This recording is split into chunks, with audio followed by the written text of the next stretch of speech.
Hello friends, welcome back to our YouTube channel Time Institute Nasik. My name is Sagar Sonone and in this video we are going to discuss the topic speed, time and distance. Friends, ये बहुत बड़ा topic है quantitative aptitude का। इसको हम जब classroom में लेते हैं तो मोर देन 6 आवर्स हम इसको यूटिलाइज करते हैं to clear the all the concept of speed, time and distance. In this video, we will try to cover some important concepts of this particular topic. Okay, so let's start the introduction. Right? I hope आप सबको पता होगा कि speed, okay, speed is nothing but distance upon time. ठीक है? Speed is nothing but distance upon time. See friends, ये जो speed time and distance topic है इसमें यूनिट्स का बहुत ज्यादा इंपॉर्टेंस है। ठीक है, जैसे कि अगर मैं बात करूं डिस्टेंस आप बहुत सारे डिफरेंट यूनिट्स यूज कर सकते हो, जैसे kilometre, metre, you can use anything, you can use centimetre also, right. But normally जो ये पर्टिकुलर टॉपिक में डिस्टेंस जो है वो आपको एक तो मीटर्स में दिखेगा या फिर किलोमीटर्स में दिखेगा, right. And depending on the unit of distance and time speed का यूनिट डिसाइड होता है, राइट। फॉर एग्जाम्पल अगर हम बात करते हैं डिस्टेंस, मैंने अगर किलोमीटर्स में लिया और टाइम जो है वो आवर्स में लिया तो मेरे स्पीड का यूनिट क्या बन जाएगा, kilometre per hour. Okay, kilometre per hour. And suppose मैंने डिस्टेंस जो है वो मीटर्स में लिया एंड टाइम जो है वो सेकेंड्स में लिया तो हमारे स्पीड का यूनिट जो है वो बन जाता है मीटर पर सेकेंड। ओके, सो ज्यादा करके ये दोनों यूनिट्स यूज किए जाते हैं। And again it is not compulsory कि आप किलोमीटर पर आवर या मीटर पर सेकेंड ही यूज करना चाहिए स्पीड के लिए, not necessary. If you want, you can use kilometer per minute also. If you want, you can use meter per hours also, right? But आपको देखना है question में कैसे पूछा गया है, किस यूनिट में उनको आंसर चाहिए, आपको बहुत केयरफुली ऑब्जर्व करना है। ठीक है, one more thing I want to tell you about this units. If you want to convert kilometer per hour unit into meter per second unit, right? So you just multiply by 5 by 80. Okay, for example अगर आपको कोई पूछता है 36 kilometre per our, ठीक है, 36 kilometre per our को convert करके metre per second में लेके आओ तो आप क्या करोगे, 36 को 5 बाय 18 से मल्टीप्लाई कर दोगे, right, and it will be 10 metre per second. Understood this? And अगर आपको रिवर्स आना है, reverse in the sense metre per second को किलोमीटर पर आवर में कन्वर्ट करना है तो आप 18 बाय 5 से मल्टीप्लाई किया करो। ठीक है, जस्ट फॉर एग्जाम्पल अगर मैं बात करता हूं, अगर आपको कोई पूछता है 20 मीटर पर सेकेंड से, ठीक है, इसको किलोमीटर पर आवर में कन्वर्ट करना है तो आप इस 20 को मल्टीप्लाई करो 18 बाय 5 से, right, and it will B 72 kilometre per hour. Okay, so I hope आपको समझ में आ गया होगा कि किलोमीटर पर आवर को मीटर पर सेकेंड में कैसे कन्वर्ट करते हैं एंड मीटर पर सेकेंड को किलोमीटर पर आवर में कैसे कन्वर्ट करते हैं। तो ये तो जस्ट बेसिक फॉर्मूला है। And remember friends, in 99% questions of speed time distance we are going to use this formula only, right? हम जो भी क्वेश्चन सॉल्व करते हैं ज्यादा करके क्वेश्चंस में speed is equal to distance upon time से काम बन जाता है। ठीक है, मैं आपको कुछ एग्जांपल्स अभी बताता हूं, आपको थोड़ा आइडिया आ जाएगा। See, look at this question. If a man runs at 6 meters per second, so can I say this is the speed of this man? Speed is given to you. कितना? 6 meter per seconds. ठीक है? What distance? So they want the value of t, means distance चाहिए, and what distance will he cover in 3 hours 45 minutes? So time is given to you. Time कितना है? 3 hours 45 minutes. Okay? चलो, so it's very simple, right? Speed is equal to distance upon time. But friends, आपको मैंने बोला जैसे कि units को बहुत केयरफुली ऑब्जर्व करना है। ठीक है, अगर आपका स्पीड जो है वो आप मीटर पर सेकेंड्स में पुट कर रहे हो उसकी value, right, so don't forget कि डिस्टेंस जो है वो मीटर्स में होना चाहिए एंड टाइम जो है वो सेकेंड्स में होना चाहिए।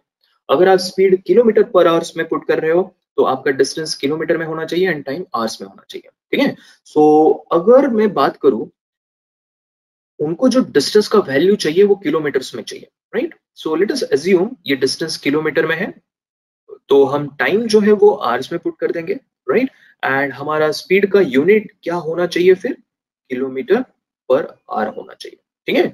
सो अगर मैं स्पीड की वैल्यू 6 पुट करता हूं तो वो चलेगा नहीं, क्योंकि 6 जो है वो मीटर पर सेकेंड में है। तो हमको क्या करना पड़ेगा, 6 को किलोमीटर पर आवर में कन्वर्ट करने के लिए किससे मल्टीप्लाई करना पड़ेगा, हमने अभी लास्ट स्लाइड में देखा, kilometre per our 2 metre per second में जाना है तो 5/18 एंड रिवर्स आना है तो 18/5। तो हमको इस बार मीटर पर सेकेंड को किलोमीटर पर आवर में कन्वर्ट करना है, तो 18/5 से हम मल्टीप्लाई करेंगे 18/5 से। तो ये हो गया स्पीड, ठीक है, स्पीड की वैल्यू हमने पुट कर दी। डिस्टेंस हमको नहीं पता है, डिस्टेंस हम ढूंढने वाले हैं। टाइम अभी बहुत इंपॉर्टेंट है कि ये टाइम जो है वो आवर्स में होना चाहिए, बट आपने यहाँ पे जो टाइम लिखा है 3 hours 45 minutes, ये एक कॉम्बिनेशन है आवर्स एंड मिनट्स का, इसको टोटली हमको आवर्स में कन्वर्ट करना पड़ेगा and it is very easy. 3 hours and 45 minutes है, तो हम क्या करेंगे, ये 3 hours है and let us convert this 45 into hours। सो हम 45 को किससे डिवाइड करेंगे, 60 से, ठीक है। और इसको अगर मैं ऐड करता हूं तो ये अभी टोटली बन गया आवर्स में, ठीक है। So 3 and this is nothing but 3/4, okay. So अगर क्रॉस मल्टीप्लिकेशन करते हो तो कितना आएगा, ये 15/4 आवर्स, ठीक है। सो हम टाइम की वैल्यू जो पुट करेंगे यहाँ पे वो होगा 15/4, ओके। सो नाउ डिस्टेंस निकालना है, तो डिस्टेंस क्या होगा, सारे वैल्यूज एक साइड में ले लेते हैं, 6 into 18/5 एंड ये जो 15/4 है, राइट, वो एज इट इज आ जाएगा, राइट, 4/15 होके नहीं आएगा, 15/4 एज इट इज वो नंबर 18/5 को मल्टीप्लाई करेगा, right, this is 5, don't get confuse, ठीक है। सो जस्ट मल्टीप्लाई कर देते हैं, ये 5 into 3 15, 2 9 and 2 into 3 6, okay. So 3 into 9 27, 27 into 3 is 81 kilometers, right? So हमको डिस्टेंस जो है वो मिल चुका है और वो है 81 किलोमीटर्स। फ्रेंड्स, ये क्वेश्चन में आपने क्या क्या देखा, आपने देखा कि यहाँ पे स्पीड को कन्वर्ट करना पड़ा, मीटर पर सेकंड में दिया था, किलोमीटर पर आवर में कन्वर्ट करना पड़ा, एंड ये जो टाइम है जो आवर्स एंड मिनट्स के कॉम्बिनेशन में दिया था उसको भी कन्वर्ट किया आपने टोटली आवर्स में, so that हमको जो डिस्टेंस है वो मिले in kilometres, okay. So units are very important, ठीक है। So answer of this question is 81 kilometres. Now after this question let's try to solve this question of trains, ठीक है। ट्रेन्स में भी बहुत सारे डिफरेंट टाइप्स होते हैं, 2 trains travelling in opposite direction, 2 trains travelling in the same direction, there are so many variety of questions in this particular trains topic, ठीक है। बट जस्ट इंट्रोडक्शन देने के लिए मैं आपको ये क्वेश्चन करके बताता हूँ। ये क्वेश्चन सॉल्व करने के बाद आपको समझ में आ जाएगा कि उस ट्रेन का जो लेंथ होता है उसका इंपॉर्टेंस क्या है, ठीक है। See first read the question, find the time in seconds, so they want the answer in seconds, ठीक है। Find the time in seconds taken by a 200-meter long train running at 36 km per hour to cross a boy standing on a platform, ठीक है। सी अब ये cross करना मतलब क्या होता है एग्जैक्टली पहले वो देख लेते हैं, ठीक है। सी सपोज ये एक ट्रेन है और उसका लेंथ आपको दिया है, कितना है, 200 मीटर्स, ठीक है, एंड ये बॉय को क्रॉस करेगी, ठीक है।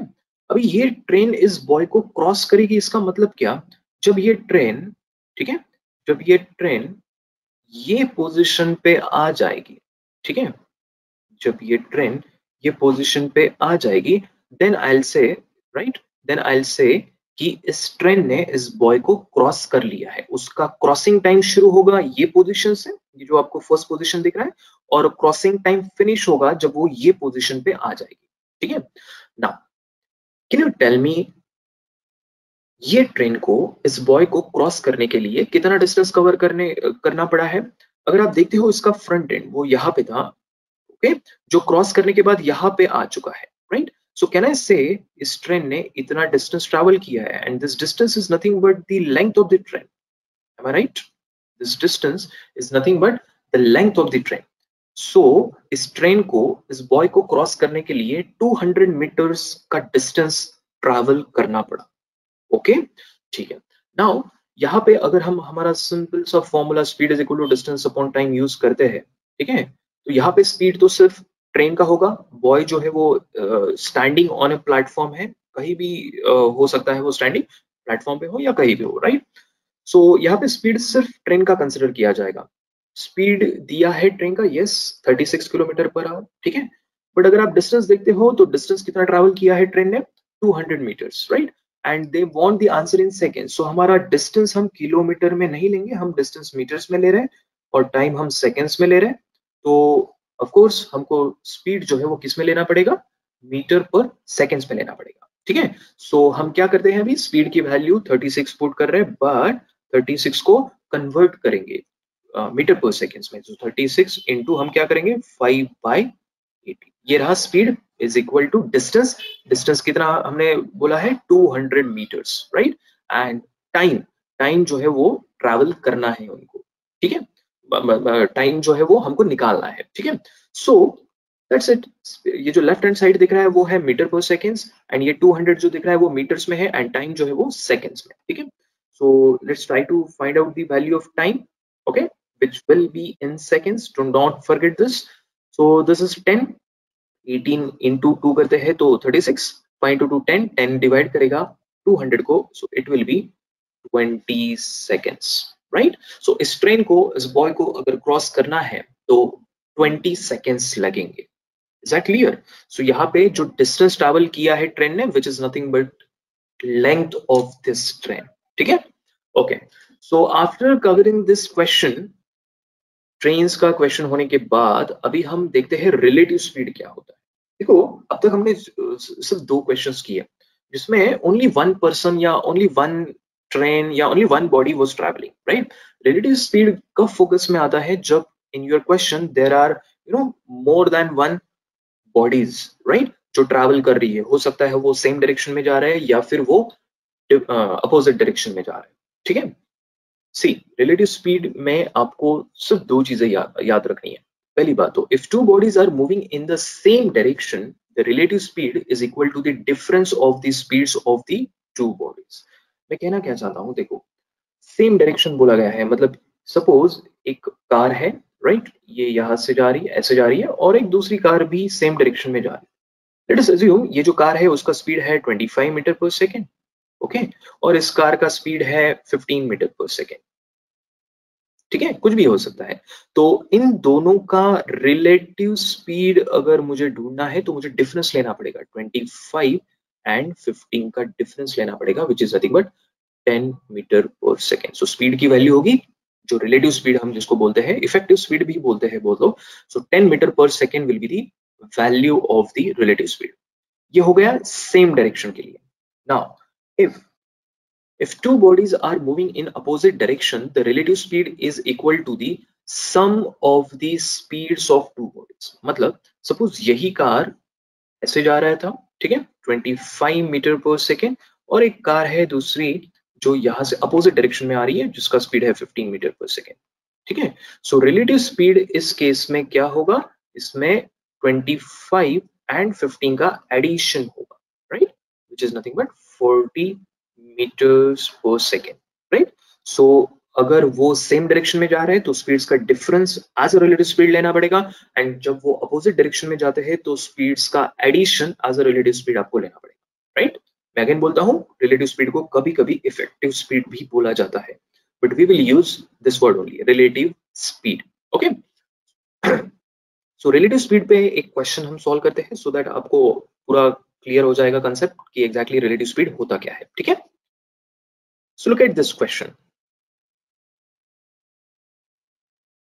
x and y are 270 kilometer apart, okay. At 9 a.m.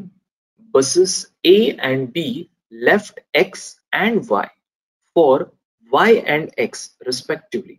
If the speeds of A and B are 50 km per hour and 40 km per hour respectively, find their meeting time, okay. सबसे पहले मैं एक diagram draw करता हूं जिसका use करके हम explain करेंगे इस सॉल्यूशन को, ठीक है।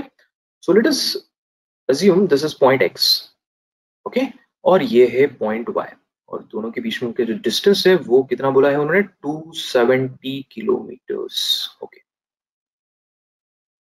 ठीक है, ये दो डेस्टिनेशंस हैं दोनों के, ठीक है। अभी बस ए जो है वो पॉइंट ए एक्स से निकलने वाली है, एम आई राइट, ठीक है, वाई के लिए। एंड बस बी जो है वो स्टेशन वाई से निकलने वाली है एक्स के लिए। ओके, दोनों बसेस जो है वो सेम टाइम पे निकल रही है 9 AM को, ठीक है ना। आपको दोनों बसेस के जो स्पीड्स है वो दिए है, ए का speed 50 kilometre per hour, okay, 50 kilometre per hour, and B का जो स्पीड आपको दिया है वो है 40 किलोमीटर पर आवर, ठीक है। सो ऑफ कोर्स ये रास्ते में कहीं तो मिलेगी दोनों buses, right, because they are travelling in opposite direction, इनको मिलना ही है बीच में कहीं ना कहीं। So their question is find their meeting time, मतलब कितने बजे वो मिलेंगी, 9 AM को वो निकल रही है तो वो कितने बजे मिलेंगी, ठीक है। सो ऐसे क्वेश्चन में again we will use our formula speed is equal to distance upon time. But as I said, इस क्वेश्चन में सिर्फ एक स्पीड नहीं है, एक बॉडी नहीं है, यहाँ दो दो बसेस है, दोनों की स्पीड का आपको रिलेटिव स्पीड निकालना पड़ेगा, 50 एंड 40 का, राइट। 50 एंड 40 का रिलेटिव स्पीड कैसे पता चलेगा, आप पहले डायरेक्शन देखो, दोनों अपोजिट डायरेक्शन में जा रहे हैं तो एडिशन हम करेंगे, तो स्पीड की वैल्यू में पुट कर रहा हूँ 50 प्लस 40, एडिशन होगा क्योंकि both are travelling in opposite direction. So ये 50 एंड 40 ये स्पीड की वैल्यू डालने के बाद डिस्टेंस, सी अगर मैं यहाँ पे दोनों की स्पीड का एडिशन ले रहा हूँ, मतलब मैं इफेक्टिव स्पीड ले रहा हूँ, तो मुझे डिस्टेंस भी इफेक्टिव लेना पड़ेगा। Effective distance in the sense दोनों ने मिलके कितना ट्रैवल किया है, राइट। दोनों ने मिलके कब, जब वो मिलेंगे, राइट, वो इधर कहीं तो मिलने वाले हैं, राइट। सो ये पॉइंट पे जब वो मिलेंगे तो बस ए एंड बस बी ने मिलके, राइट, किसने कितना ट्रैवल किया ये नहीं पूछ रहा हूं मैं, दोनों ने मिलके कितना ट्रैवल किया होगा। ऑफ कोर्स ए ने ट्रैवल किया हुआ डिस्टेंस एंड बी ने ट्रैवल किया हुआ डिस्टेंस, इसका एडिशन जो है वो 270 ही होगा, राइट। सो मैं डिस्टेंस जो है वो 270 पुट कर रहा हूँ। See if this is you are taking as a relative speed, then आपको रिलेटिव डिस्टेंस ही लेना पड़ेगा, ठीक है। सो 50 एंड 40 का एडिशन मैंने कर दिया, ये है दोनों का रिलेटिव स्पीड, और डिस्टेंस 270 डालने के बाद टाइम जो है वो मुझे यहाँ पे मिलने वाला है। देखो मैं लेफ्ट हैंड साइड किलोमीटर पर आवर्स में लिया हूँ, तो डिस्टेंस मेरा किलोमीटर में है, तो टाइम जो निकलेगा यहाँ से वो आवर्स में होगा। सो ये 90 जब डिवाइड करता है तो आता है 270 को डिवाइड करने के बाद क्या आएगा, 3 आवर्स, मतलब वो 3 आवर्स में मिलेंगे, right? But they are not asking you after how many hours they will meet, they are asking you their meeting time, clock का time, right? So हमने तो देखा था वो 9 o'clock को निकले थे, right? 9 o'clock के बाद हमारा कैलकुलेशन बोलता है वो 3 hours के बाद मिलेंगे। So of course 9 AM के बाद कितने बजे मिलेंगे वो, 3 hours मतलब कितना होता है 12 noon, right? So हमारा आंसर आएगा 12 noon। Is that clear? Okay, अगर उन्होंने ये पूछा होता कि after what time they will meet, so मेरा आंसर 3 आवर्स होता, but they are asking you their meeting time, at what time they will meet, right. This is the question actually, right. So our answer होगा 12 noon. Okay, so this was about the relative speed. Now friends, अगर आपको और भी ऐसे informative sessions देखने हैं तो please subscribe our channel Time Institute Nashik, ठीक है। एंड अगर आप हमसे कांटेक्ट करना चाहते हो, टाइम इंस्टीट्यूट नासिक से कांटेक्ट करना चाहते हो, तो here are our contact details. Thank you.